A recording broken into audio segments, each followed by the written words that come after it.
नमस्कार दोस्तों, मेरा नाम सक्षम भाटिया है।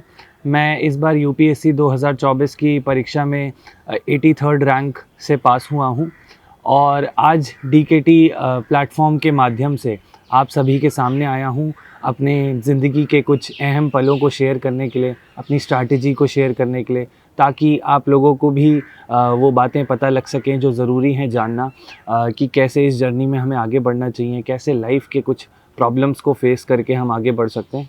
तो बस आज यही सब बताने में आया हूँ आप सबके सामने। मैं ज़्यादा समय ना लेते हुए अपनी बात को शुरू करना चाहूँगा। सबसे पहले मैं आप लोगों को बताना चाहूँगा अपनी लाइफ की जर्नी के बारे में, कि मैंने कैसे अपने बचपन से लेके आज तक मैं आगे बढ़ा हूँ। मेरी पढ़ाई के बारे में, मेरे परिवार के बारे में, क्या-क्या प्रॉब्लम्स, चैलेंजेस मैंने फ़ेस किए। हम सब ने फ़ेस किए, मैं ये कहना चाहूँगा। मेरे मित्रों ने, मेरे साथ मेरे परिवारजनों ने, और जो भी मेरे साथ जुड़े रहे हैं, ये हम सब की एक छोटी-सी यात्रा है। और आज भी जिस मुकाम पर मैं पहुँचा हूँ, वो बस एक स्टेप है बहुत बड़ी जर्नी का। मैं जानता हूँ आगे भी काफ़ी चैलेंजेस आएँगे। मुझे जैसे-जैसे मौका मिलेगा मैं वो भी आप लोगों से शेयर करता रहूँगा। तो अगर बात करूँ मेरी जर्नी की, तो मैं इसको शुरुआत करना चाहूँगा 2007 के वर्ष से। 2007 वो साल था जब हमारे परिवार को काफ़ी बड़ा नुकसान झेलना पड़ा था। मेरे पिताजी की मृत्यु हो गई थी कैंसर की वजह से। तो वो एक समय था कि जब मेरे परिवार में मेरी मम्मी और दीदी थी, तो हम लोगों को काफ़ी ऐसे झटका सा लगा था, क्योंकि बहुत बड़ा लॉस था। तो उस समय को देखते हुए जो प्रॉब्लम्स एकदम से हमारे ऊपर आईं, तो मेरी मम्मी ने ये बात डिसाइड करी कि किसी भी तरह की समस्या हमारे शिक्षा को लेके, हमारे रहन-सहन को लेके, हमारे पालन-पोषण को लेके हमें ना फेस करनी पड़े। तो तुरंत प्रभाव से उन्होंने ये निर्णय बना लिया कि वह घर पे तो नहीं बैठेंगी, क्योंकि कैसे ही हो पाता सारा हमारी ज़िंदगी का आगे चलना। तो उन्होंने ये डिसाइड किया कि वो घर से बाहर निकलेंगी, कुछ काम करेंगी। और मेरे ही स्कूल में उनको तुरंत प्रभाव से हमारी प्रिंसिपल मैडम, जो उस टाइम पे उन्होंने उनको, मेरी मम्मी को तुरंत ही रूप से जॉब का ऑफ़र दिया, और मम्मी ने मेरे ही स्कूल को जॉइन किया एज़ अ लाइब्रेरियन। और उन्होंने लगभग 11 वर्ष वहाँ पे काम किया, अपनी एक पोजीशन बनाई, और अपनी कार्यशैली से उन लोगों को इतना प्रभावित किया कि आज भी मम्मी को वहाँ पे याद किया जाता है अपने कार्य करने के तरीके से। तो इस तरह से ये कुछ था कि कैसे चैलेंजेस से निकल के, और उस समय पे जहाँ पे सारे मेरे फादर के साइड के परिवार वालों ने जब हमें कोई ऐसे साथ नहीं दिया हमारा, तो उस टाइम पे मम्मी ने सब कुछ अकेले करके, मैं बिल्कुल ये कहना चाहूँगा कि मम्मी के परिवार के साइड से काफ़ी सपोर्ट रहा, मेरी नानी लोगों का, मेरे मामा लोगों का। तो उन लोगों ने पूरा सपोर्ट दिया, बट फिर भी मैं ये बोलना चाहूँगा कि मेरी मम्मी का जो प्रयास था, वो उसको कभी मैच नहीं किया जा सकता। और मैं तो हर वक्त यही सोचता हूँ कि काश मेरी मम्मी के अगर 10% क्वालिटीज़ भी मेरे अंदर और आ जाएँ, तो मैं शायद एक और अच्छा इंसान बन सकूँगा। तो हमेशा उनसे सीखने को मिलता है। तो ये कुछ ब्रीफ़ वो था कि मैं अपनी स्कूल एजुकेशन रामपुर डिस्ट्रिक्ट से ही पूरा किया, जहाँ पे मेरा जन्म हुआ है, जहाँ पे मेरी पढ़ाई पूरी हुई। तो वहाँ पूरा करके उसके बाद फिर मैंने निर्णय लिया कि आगे की अच्छी शिक्षा के लिए मुझे कहीं बाहर निकलना चाहिए। तो मैंने और मम्मी ने ही साथ में शिफ्ट किया तो कानपुर डिस्ट्रिक्ट में, कानपुर में जहाँ पे मेरी नानी का भी निवास है। तो हम लोग वहाँ पे गए, और मैंने वहाँ पे ग्रेजुएशन एक कॉलेज में जॉइन किया, ब्रह्मानंद कॉलेज। वहाँ पे मैंने BSc in physics, chemistry, maths किया। और साथ ही साथ मुझे ऐसा लगा कि मुझे एक सिविल सर्विसेज की कोचिंग को भी जॉइन करना चाहिए। तो कानपुर में एक कोचिंग है, उसको मैंने पहले साल जॉइन किया। लेकिन मुझे लगा कि मैंने इस डिसीजन लेने में थोड़ी सी जल्दबाज़ी करी। जल्दबाज़ी इसलिए बोलूँगा क्योंकि बाद में समझ में आया कि सिविल सर्विसेज की परीक्षा की तैयारी के लिए आपको ना सिर्फ पढ़ने की ज़रूरत है, बल्कि अपनी पर्सनैलिटी को डेवलप करने की बहुत ज़्यादा आवश्यकता होती है। और वो आवश्यकता तभी पूरी होगी जब आप ना सिर्फ अपनी पढ़ाई को फ़ोकस में लाएंगे, बल्कि अन्य एक्टिविटीज़, जैसे कि कॉलेज में debates competition, speeches competition, solo singing या डांसिंग, या जो भी आपका इंटरेस्ट है, जब तक आप उसमें पार्टिसिपेट नहीं करेंगे, तो मुझे नहीं लगता कि आपकी पर्सनैलिटी उस तरह से डेवलप हो पाएगी। और मेरी गलती यही थी कि मैंने कॉलेज के फर्स्ट ईयर से ही ये कोचिंग जॉइन कर ली थी, जिसमें मेरा काफ़ी ज़्यादा समय चला जाता था वहाँ जाके पढ़ने में, फिर घर आने में, और फिर मैं बाकी टाइम बीएससी की परीक्षा में ध्यान लगा लेता था। तो इस वजह से ना तो मैं ढंग से पढ़ पा रहा था, ना मैं बाकी चीज़ों में पार्टिसिपेट कर पा रहा था। यूँ कॉलेज में जितनी एक्टिविटीज़ होती थी, जिस भी लेवल पे होती थी, मैं उसमें ज़रूर पार्टिसिपेट करता था, बट मुझे लगता था कि मैं और कर सकता हूँ। तो शुरुआत कॉलेज के 1-2 वर्ष इसमें मैंने लगाए, लेकिन उसके बाद कोविड का समय आया। जब मुझे घर पे बैठने का समय मिला, अपने आप को समय देने का समय मिला, और फिर मैंने एक बार निरीक्षण किया कि क्या मैं इस जर्नी में सही आगे बढ़ भी रहा हूँ, तो मुझे ये महसूस हुआ कि नहीं, मेरा जो मेरा तरीका है उसमें काफ़ी दिक्कतें हैं। तो मैंने उसको ठीक किया, और मैंने खुद से आंसर राइटिंग की प्रैक्टिस और नोट्स बनाने शुरू किए, वापस से सारी चीज़ें पढ़ने शुरू करी। तो लगभग 1 साल का समय मैंने इस चीज़ को दिया, और जहाँ मेरा ग्रेजुएशन ख़त्म होने की तरफ आया सितंबर 2021 में, अक्टूबर 2021 में मेरा यूपीएससी प्रीलिम्स का पहला प्रयास का एग्ज़ामिनेशन था। मैं बिल्कुल भी कॉन्फिडेंट नहीं था, मैं वो अटेम्प्ट नहीं देना चाहता था, बट क्योंकि परिवारजन मुझे देख रहे थे कि मैं पिछले 1-2 वर्षों से इस तैयारी में लगा हुआ था, तो ये कह लीजिए कि उनकी तरफ से जो मोटिवेशन आ रहा था, उससे मैंने वो परीक्षा दे दी अक्टूबर 2021 में। लेकिन मैं जैसे कि मैं कॉन्फिडेंट नहीं था, मेरा प्रीलिम्स उस टाइम नहीं क्लियर हुआ, लगभग 8 नंबर से मेरा वो कट ऑफ मिस हुई थी। बट मुझे पता था कि अभी जब मेरी तैयारी ही पूरी नहीं है, तो ये तो बनता था कि मैं इस बार तो ये पास ना ही करूं, और मेरे लिए वो ही अच्छा था शायद उस टाइम। तो उस टाइम मुझे ये महसूस हुआ कि दूसरी तरफ जो मैं चैलेंजेस फेस कर रहा था, वो मेरे कानपुर में जहाँ घर था, वो मेरी जो लोकेशन थी, मुझे वहाँ पे पढ़ने का माहौल नहीं मिल पाता था। आसपास कुछ ऐसे एक्टिविटीज़ थी जिस वजह से मुझे लड़ाई झगड़ा, अल्कोहल का प्रयोग, ये सब लोग अक्सर आके मेरे घर के आसपास करते थे, जिस वजह से काफ़ी डिस्टर्बेंस होती थी। तो साथ ही साथ मैंने ये भी निर्णय बनाया कि शायद मैं यहाँ की चीज़ों को ना बदल सकूँ अपने लेवल पे, क्योंकि मैंने बहुत प्रयास किए, तो मुझे अपनी जगह ही बदल लेनी चाहिए। तो इसका निर्णय लिया गया कि मैं कहीं बाहर जाके पढ़ूँगा, और मेरे कॉलेज में एक सर थे जो मुझे हमेशा इस चीज़ के लिए गाइड करते थे, और उन्होंने मुझे आइडिया दिया कि आप क्यों नहीं जवाहरलाल नेहरू विश्वविद्यालय की तरफ अपने कदम बढ़ाएं, वहाँ जाके मास्टर्स करें अपना। वहाँ पे एजुकेशन भी बहुत महंगी नहीं है, रहना भी आपके बजट में हो सकता है, और एक क्वालिटी एजुकेशन प्लस माहौल, ये सब आपको मिलेगा। तो मैंने जब इसकी तरफ प्रयास अपने शुरू किए, मैंने एंट्रेंस के लिए पढ़ना शुरू किया, और मैंने अपने पहले ही प्रयास में जेएनयू एंट्रेंस एग्जामिनेशन को क्लियर करके यहाँ पे masters in politics with international studies को ज्वाइन किया दिसंबर 2021 में। और यहाँ आने का मेरे मकसद 2 थे कि एक तो मुझे मेरी एक्टिविटीज़ यानी को करिकुलर एक्टिविटीज़, पर्सनालिटी डेवलपमेंट पे भी काम करना है, मेरे एकेडमिक्स पे भी काम करना है, और दूसरा मेरा जो पहला मकसद था कि सिविल सर्विसेज को क्रैक करना है, वो भी यहाँ पे आके मुझे और ज़ोरों शोरों से उस पे लगना था। तो मैं दिसंबर 2021 में यहाँ आ गया था, और मुझे पूरी तरह से ये निर्णय था कि मैं अगला प्रयास जो कि जून 2022 में आने वाला था, उस पे मैं अटेम्प्ट करूँगा। तो मैं लग गया उसकी तैयारी में, अगले 4-5-6 महीने जो भी था। लेकिन क्योंकि जेएनयू एक नई जगह थी, इसको समझने में थोड़ा समय लगा, यहाँ के एकेडमिक्स का विगर थोड़ा अलग था, तो मुझे धीरे धीरे आके ये महसूस हुआ अप्रैल मई में आते आते कि मैं ये अटैम्प्ट नहीं देना चाहूँगा, मैं स्किप करना चाहूँगा। वापस से वही वाली फीलिंग है जो पिछले साल थी। तो इसीलिए बोला जाता है कि शायद ही कभी वो समय होगा जब आपको लगेगा कि आप इस एग्ज़ामिनेशन के लिए पूरी तरह से तैयार हैं। तो मैंने जब ये निर्णय बनाया अप्रैल मई में कि मुझे ये अटैम्प्ट स्किप करना है, तो मैंने घर वालों को कॉल करके बताया कि मैं ये अटैम्प्ट नहीं देना चाहूँगा, और वो लोग थोड़े निराश ही थे, क्योंकि मैं इसी मकसद से जेएनयू आया था कि बहुत अच्छे से तैयारी करनी है और अगला अटैम्प्ट देना है और उसमें निकाल देना है। तो लेकिन फिर भी मैंने अपने निर्णय पे मैं खड़ा रहा। घर वालों को कन्विंस किया कि नहीं, ये अभी सही समय नहीं है अटैम्प्ट देने का। तो मैंने इस अटैम्प्ट को स्किप करते हुए मैं आगे बढ़ा, और लगभग जुलाई अगस्त में मैंने पूरी तरह से लाइब्रेरी का प्रयोग करते हुए टेस्ट सीरीज़ ज्वाइन करी, अपने नोट्स पे वापस से काम करना शुरू किया, और चीज़ों को कंप्लीशन की तरफ लेके गया कि अब जो है ऐसा मौका ना लगे कि आगे भी मैं ये बोल सकूं कि अभी भी मेरी तैयारी पूरी नहीं है। यूँ तो ऐसे हर टाइम ही आपको लगेगा, मुझे भी लगता था, लेकिन फिर भी जितना भी हमसे बन पाता है मैंने उतनी कोशिश करी और धीरे धीरे आगे बढ़ता गया। तो मेरा अगला अटैम्प्ट जो था, यानी कि जो मेरा दूसरा अटैम्प्ट होने वाला था, वो था मई 2023 में। तो मेरे पास लगभग 8-10 महीनों का समय था। उसमें मैंने शुरुआत के 4-5 महीने मेरे आंसर राइटिंग, यूँ आंसर राइटिंग तो मेरी बहुत कमज़ोर थी उस समय, मैं बहुत ज़ोर लगा के उसको कर पाता था, मेरा बिल्कुल मन नहीं होता था। और मैं आप लोगों को आगे भी बताऊँगा कि इस पे कैसे काम करना है, क्या गलतियाँ नहीं करनी है, जब मैं आंसर राइटिंग के बारे में आप लोगों को डिटेल में बताऊँगा। लेकिन हमें ये प्रयास करना है कि जो समय हमें मिला है उसको ढंग से प्रयोग करके हम चीज़ों को ख़त्म करने की ओर लेके जाएँ, ना कि उनको आगे फ्यूचर के लिए छोड़ दें। तो इन शुरुआत के 5-6 महीनों में मैंने ये कोशिश करी कि जो भी मेरी टारगेट्स हैं उनको मैक्सिमम की तरफ मैं लेके जाऊँ, जितना पूरा हो सकते हैं उतना करूँ।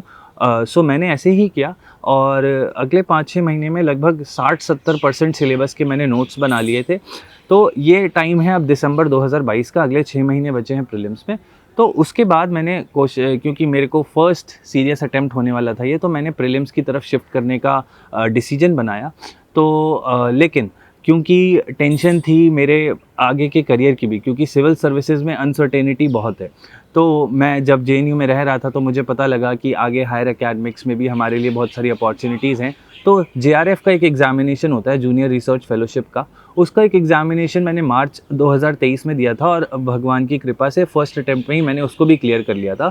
तो इससे इंश्योर ये हुआ कि जब मैं आगे मास्टर्स के बाद पीएचडी करने जाऊंगा तो मुझे सरकार की तरफ से फेलोशिप मिलेगी, जो कि मुझे फाइनेंशियल रूप से थोड़ा स्टेबिलिटी देगी मेरी प्रिपरेशन को लेके भी। तो मार्च 2023 में वो एक छोटी सी सफलता ने भी मुझे थोड़ा मोटिवेट किया कि जब इसमें मैं पहले प्रयास में एक एग्ज़ाम क्लियर कर सकता हूँ, तो जो मई 2023 में मेरा प्रीलिम्स आ रहा है उसमें भी मुझे थोड़ा कॉन्फिडेंस बनाए रखना चाहिए। यूँ डर तो हर समय बहुत था, मैं बहुत ज़्यादा डरा रहता था कि मेरी तैयारी पूरी नहीं हुई है, मैंने पूरे एफ़र्ट्स नहीं डाले हैं, मेरा सिलेबस पूरा नहीं हुआ है, अभी और टेस्ट लगाए जा सकते हैं। बट मान लीजिए इस बात को, मैं अपने एक्सपीरियंस से बोल रहा हूँ ये, कि जब जब आपको ऐसा लगेगा, ये डर तभी आएगा जब आप अच्छे से तैयारी कर रहे हैं, क्योंकि डरेगा वो नहीं जिसने पढ़ा नहीं। डर तभी है जब आपने उसमें एफ़र्ट्स डाले हैं और उसी एफ़र्ट्स के फेलियर का बेसिकली वो डर होता है। तो इन्हीं डर के साथ साथ मैं आगे बढ़ते हुए मई 2023 में मैंने अपना पहला प्रीलिम्स का अटेम्प्ट दिया। आप लोग सभी जानते हैं कि 2023 का जो पेपर था वो काफ़ी अलग था, काफ़ी मुश्किल था, दोनों ही सीसैट भी और जीएस भी। तो मैं भी इस चीज़ से बड़ा डरा हुआ था। सीसैट में मैंने उस वर्ष सिर्फ 39 क्वेश्चंस किए थे। 39 questions is a big risk to be taken during the CSAT, but वो पेपर का लेवल ही वैसा था। मैं मैथ्स में यूजुअली ज़्यादा कंफर्टेबल रहता हूँ, बट जब मैं पेपर कर रहा था तो मुझे इस बात का रियलाइज़ हुआ लगभग 1-1.5 घंटे बाद कि मैंने उसमें समय ज़्यादा लगा दिया है। लेकिन फिर भी मैंने जैसे तैसे करते 39 क्वेश्चंस तक मैंने अपनी अटेम्प्ट काउंट को ले गया और भगवान से बस यही प्रेयर थी कि कम से कम क्वेश्चंस गलत हों, और वैसा ही हुआ। मेरे सिर्फ 5-6 क्वेश्चंस ही उस सीसैट में गलत हुए थे और लगभग 77 का टोटल बना था। तो फॉर्चुनेटली मैंने वो प्रीलिम्स क्लियर किया था। उसके बाद मेंस देने का समय आ गया था। मेरा मास्टर्स ख़त्म हो गया था जून 2023 में, तो मैं घर चला गया था। मैंने सोचा कि आगे की मेंस की परीक्षा की तैयारी मैं घर से करूँगा, लेकिन वही घर का आसपास का माहौल मैंने आपको बताया ही। तो मैंने वहाँ पे घर से लगभग 10-12 किलोमीटर दूर एक अच्छी लाइब्रेरी ज्वाइन करी थी। मैं रोज़ सुबह जाता था, लगभग 9-10 बजे लंच वंच सब मम्मी पैक करके देती थी और रात में लगभग 9-10 बजे लौटता था। ऐसा नहीं कह रहा हूँ कि पूरे 12 घंटे लाइब्रेरी में बैठा रहता था, बीच में आधा घंटा बाहर निकल जाता था, चाय पी आता था, राउंड मार आता था, लेकिन स्ट्रगल उस सेंस में थी कि जाना पड़ता था, आना पड़ता था। बट क्योंकि वो सिर्फ 3 महीने के लिए था तो मैंने सोचा करा जा सकता है। तो उस मेंस की परीक्षा की तैयारी मैंने कानपुर से ही करी, खुद से करी। जो भी रिसोर्सेज थे, एक हमारे टेलीग्राम ग्रुप पे बना हुआ था, तब सत्यम जैन सर ने एक ग्रुप बनाया था, स्पेशल फोकस ग्रुप, और उस साल वो भी अटेम्प्ट दे रहे थे, तो वो साथ साथ पढ़ाते भी थे। तो हम उसके माध्यम से उनके साथ जुड़े हुए थे और बड़ी अच्छी गाइडेंस मिल जाती थी। तो वो यही सब माध्यम थे। ऑनलाइन रिसोर्सेज का जो सही यूज़ होता है ना, वो इसी तरह से किया जाता है। मिनिमल यूज़ करना है लेकिन एफिशिएंट यूज़ करना है। तो उसको करते करते मैंने मेंस दिया। अगला फिर से वही बात कि पहला मेरा मेंस था, तो डर बहुत था कि क्या होगा क्या नहीं होगा। तो उस दौरान मतलब जब मेरा मेंस ख़त्म हो गया सितंबर में, तो साथ साथ मैं पीएचडी के एंट्रेंसेस की भी तैयारी कर रहा था, क्योंकि मन में वही एक दबाव था कि अपना सिविल सर्विसेज नहीं हो पाया तो क्या। तो वो सारी चीज़ों को मैं बैकअप में रखते हुए पीएचडी के एंट्रेंसेस दे रहा था। मैंने 2 महीने के लिए एक नौकरी भी करी, कानपुर में एक कोचिंग है, वहाँ पे मैं करंट अफेयर्स की क्लासेस लेता था।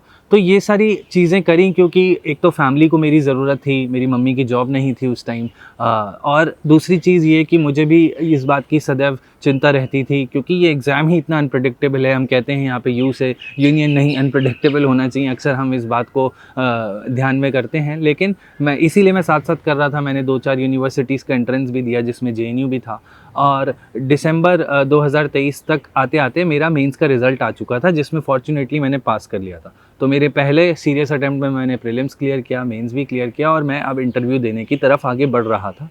तो वो ऐसे धीरे-धीरे होप्स बढ़ते जा रहे थे अंदर से काफ़ी, कि शायद ये भगवान का कोई इशारा है कि यही पहला सीरियस अटेम्प्ट मेरा फाइनल अटेम्प्ट बन सकता है। और साथ-साथ मैंने फिर भी पीएचडी पे ध्यान दिया और जनवरी 2024 में मुझे जेएनयू के centre for south Asian studies में एडमिशन भी मिल गया। तो again a bit lucky here कि मुझे जैसे-जैसे मैं सोच रहा था मैं वैसे-वैसे आगे बढ़ रहा था। तो मैं जनवरी 2024 में फिर से जेएनयू लौट चुका था, अब एक पीएचडी शोधार्थी के रूप में, और मैंने यहाँ पे फिर मेरी इंटरव्यू की तैयारी शुरू करी क्योंकि मेरा इंटरव्यू का जो डेट था वो काफ़ी लेट आया था। 2 अप्रैल को मेरा इंटरव्यू होने वाला था, 2 अप्रैल 2024, तो लगभग 4 महीने का समय मुझे मिला था। मैं यहाँ के लोगों के साथ और करोल बाग में जाके डिफरेंट मॉक्स देता था, अपने नोट्स तैयार किए, जो भी मेरी तैयारी होनी थी वो मैंने इन अगले 3-4 महीने में की। 2 अप्रैल 2024 को मेरा इंटरव्यू हुआ। इंटरव्यू का एक्सपीरियंस ठीक-ठाक था, बट मुझे उस टाइम ये फीलिंग आई थी कि और बेहतर हो सकता था, मेरे हित में और ज़्यादा हो सकता था। मैं आपको आगे बताऊंगा कि उसका क्या रिज़ल्ट रहा। तो 2 अप्रैल 2024 को मेरा इंटरव्यू हो चुका था, लेकिन वही मेरे मन में क्या चल रहा था वो मैं आपको बता चुका हूँ कि मैं बहुत ज़्यादा इस टाइम पे होपफुल, कॉन्फिडेंट या अंदर से उत्साहित था कि इस बार तो मेरा ये जर्नी एंड होने ही वाला है।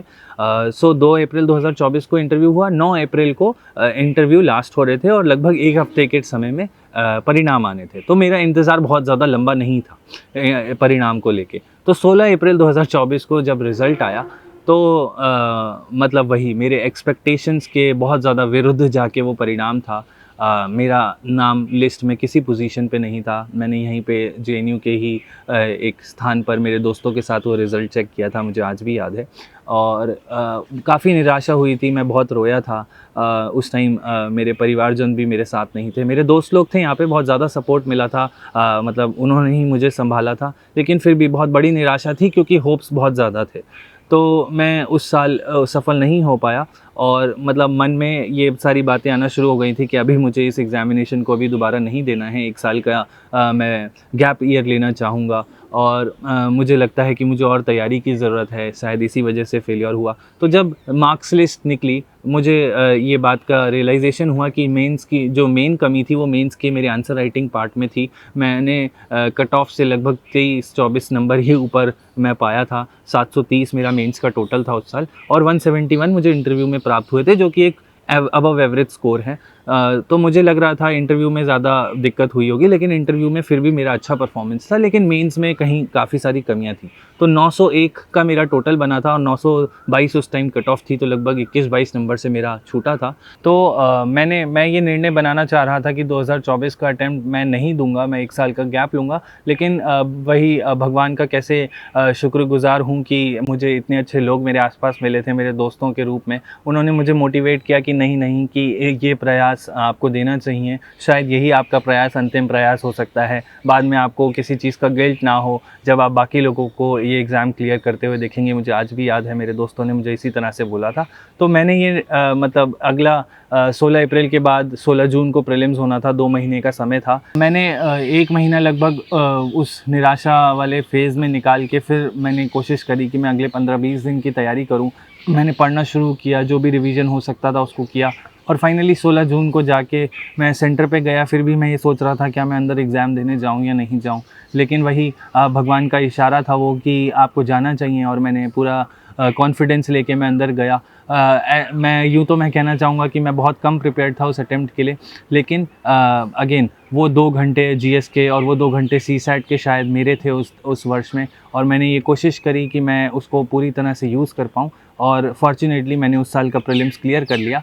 तो बस अब तो और अगले 3 महीने की ज़रूरत थी। मैंने पूरे प्रयास दिए, मैंने जो चेंजेस हो सकते थे वो किए। मेंस की परीक्षा दी, यहीं दिल्ली से रह के दी। मेरी मम्मी उस टाइम पर मेरे साथ आ चुकी थी, हम लोग साथ में यहाँ पे दिल्ली में शिफ्ट हो गए थे, रहने लगे थे। और उसको बड़े अच्छे से मैंने घर पे प्रिपेयर किया, मेरे को कोई चिंता नहीं थी, खाना अच्छा मिल जाता था, सारे काम टाइम पे हो जाते थे। तो मैंने पूरा ध्यान अपनी उस 3 महीने अपनी मेंस की परीक्षा में लगाया।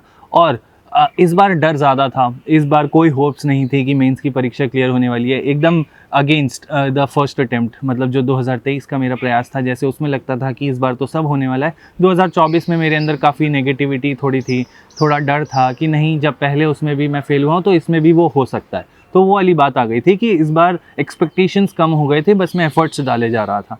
तो 2024 मेंस का जब रिज़ल्ट आया दिसंबर में अगेन, तो फॉर्चुनेटली मेरा वो फिर से क्लियर हो गया। और इस बार फिर इंटरव्यू का डेट आया, तो इस बार इंटरव्यू मेरा सेकेंड डे ही यानी 8 जनवरी को आ गया, एकदम opposite to what had happened the previous year. तो 8 जनवरी और 22 दिसंबर को जब इंटरव्यू का शेड्यूल आया, तो उसमें लगभग 15-16 दिन का गैप था। अगेन थोड़ा सा डर लगा कि इतनी जल्दी कैसे तैयारी होगी, बट आई थिंक जितना भी समय मिल रहा है वो इनफ होता है, खासकर इंटरव्यू की तैयारी में। ये बात को मैंने रियलाइज़ किया। मेरे जो भी नोट्स बने हुए थे, जो और नए बनने थे, मैंने कोशिश करी कि मैं उसको जल्द से जल्द निपटाऊं। और इस बार जो इंटरव्यू की तैयारी मैंने करी, वो मैंने मॉक्स पे ज़्यादा ध्यान ना देके, मॉक शायद मैंने 1-2 दिए होंगे, मैंने ये बात की कोशिश करी कि मैं ज़्यादा से ज़्यादा खुद पर काम करूं। तो जितने भी दिन मिले, मैंने अपने यहाँ पे पीएचडी के दोस्तों के साथ डिस्कशंस करके कि इस सवाल का क्या जवाब हो सकता है, ये पूछा गया तो कैसे रिएक्ट करना है, ऐसे ऐसे करके मैंने अगले 15-16 दिन की तैयारी करी। और मैं बहुत मतलब डर तो होता है, लेकिन फिर भी एज़ काम एज़ पॉसिबल होके यूपीएससी भवन के अंदर गया। इस बार भी मुझे सेम बोर्ड जो last year Sheelvardhan Singh sir का बोर्ड था, उसी में अलॉट हुआ। तो ये एक और डर था कि जिन्होंने लास्ट टाइम मुझे पर्सनैलिटी असेस किया है, वो इस बार फिर से करेंगे। लेकिन मैं इस बार इंटरव्यू में थोड़ा ज़्यादा नेचुरल, थोड़ा ज़्यादा काम, जो भी पूछा जा रहा था उस पर थोड़ा सा स्माइल कर रहा था, लोगों को ऑनरेबल बोर्ड मेंबर्स को एंगेज कर रहा था। तो ये छोटे मोटे चेंजेस थे, मैं इसके बारे में आपको बाद में डिटेल में बताऊंगा। तो ये चेंजेस करके मैं 8 जनवरी को ही फ्री हो चुका था। इस बार इंतज़ार काफ़ी लंबा करना था रिज़ल्ट तक। 22 अप्रैल को रिज़ल्ट आया हमारा फाइनली जाके। तो इन अगले 3-4 महीनों में मैंने पीएचडी पे थोड़ा सा बहुत काम किया, और बाकी यूँ तो ज़्यादा तैयारी हो नहीं पाती अगले साल के प्रीलिम्स की, लेकिन कोशिश करी कि थोड़ा थोड़ा पढ़ता रहूँ।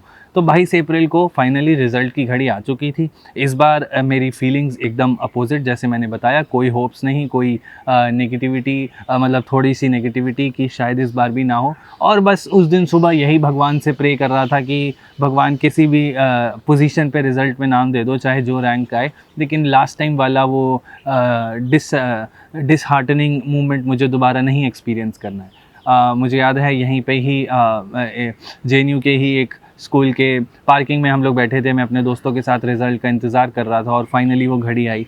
मेरे एक दोस्त ने उस रिज़ल्ट को चेक किया, और फाइनली मेरा नाम उस रिज़ल्ट में रोल नंबर मैच कर गया था।